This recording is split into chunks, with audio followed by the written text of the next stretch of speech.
What's up guys, my name is Brandon and the 2018 iPad Pro is shaping up to be the biggest update to the iPad since the original iPad launched back in 2010. We've been hearing rumors for a while now that a 2018 iPad was going to be announced, and now it's pretty much confirmed. And actually you can say that it's been confirmed for a few weeks now since the iOS 12.1 betas referenced a 2018 fall iPad in the setup app. People dug around in the code and found that in 12.1 it shows basically how to use the gestures on an iPad, referencing that the iPad Pro is not going to have a home button. But just last night, 9to5Mac reported even more interesting leaks about the upcoming iPad Pro, and it's gonna be amazing. So according to 9to5Mac and their sources, the new iPad Pros will have an edge-to-edge display with no home button, just like we saw on the iPhone 10, the 10s, and the 10s Max. However, unlike the iPhones, the iPad Pro will supposedly not have the notch. And not to mention, we're gonna have a new size for the iPad Pro this year, an 11-inch. So instead of the 10.5 and the 12.9 inch, it's going to go to 11 inches as the base model, and then 12.9 is supposedly going to stay there as well. And this lines up perfectly with a lot of the renders we've been seeing recently. You can see that this one here by Ben Geskin comparing the 2018 iPad Pro 11-inch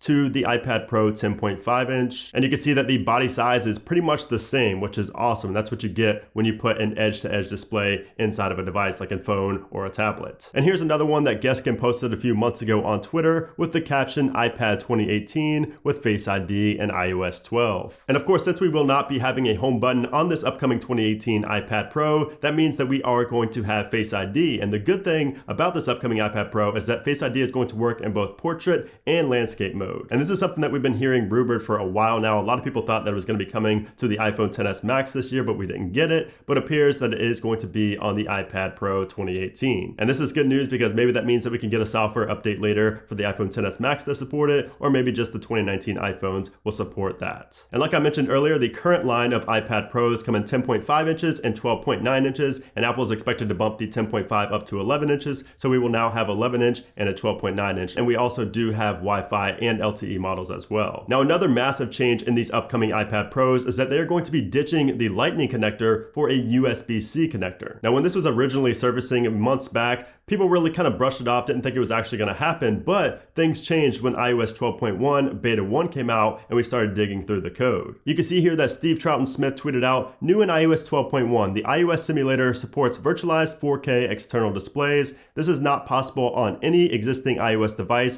via the Lightning HDMI adapter. Lends credits to iPad perhaps getting a USB-C port for 4K video out. And now 9to5Mac is confirming that this will indeed be happening. And this will be the first Apple device to be able to output 4K video like that. A new generation of the Apple Pencil will also be released alongside the upcoming iPad Pro, and it's supposed to connect to the iPad just like the AirPods do to your iPhone. So it's going to be a very quick and seamless integration between the two, which is great to see. And one thing that I hope Apple does, and I don't think they're going to do it this year, but at least in the future, I hope that they find a way to be able to stick the Apple Pencil inside of the iPad Pro. So that could be just inside the iPad Pro, similar to what the Note 9 does with the S Pen, some way so it's not just always loose and you lose it. And another thing I hope Apple does with the iPads, and potentially they could do them with the iPad Pro 2018, but I hope that they bring Final Cut Pro to the iPad. They already have enough processing power, I'm sure, even on the previous generation of iPad Pros, but with the new A12X chip, I can't imagine they don't have enough power to run and edit videos with Final Cut Pro. So I would love to see this. It'd be great to be able to edit videos while on the go. So please, Apple, do this. If not this year, maybe next year. Now, as for the pricing, the current iPad Pros start out at $649 for the 10.5 inch and $799 for the 12.9 inch. And I just would not be surprised to see these prices increase with the amount of changes on the 2018 model. So yeah, that's pretty much everything we know about the upcoming 2018 iPad Pro. We're expecting to see it announced later on this month. I've heard rumored dates of October 24th, and we're expecting it to be announced at an Apple keynote event later on this month, where they're also going to be announcing new Macs and other things like that. And Apple might also announce the next generation of AirPods, which would be awesome, and I would definitely love to see that announcement later on this month. But yeah, guys, what do you think about the upcoming 2018 iPad Pro? Are you going to get it? I'm definitely going to be getting this because I have not updated my iPad since the iPad Mini 2, and this is the very first time where I feel like I need to update to this iPad. It's just so many changes. It's going to be so powerful, a big screen. I'm just going to love it. So I'm definitely going to be getting the 2018 iPad Pro. Let me know down in the comment below if you're going to be getting it or if you're satisfied with your current iPad that you have right now. But anyways, guys, if you enjoyed the video, make sure to hit that thumbs up button. Also, make sure to subscribe for a lot more coverage on the upcoming iPad Pro, also the iPhone XR, a lot of other videos, comparisons, reviews, all that good stuff coming to the channel. So thanks again for watching, guys, and I'll see you soon.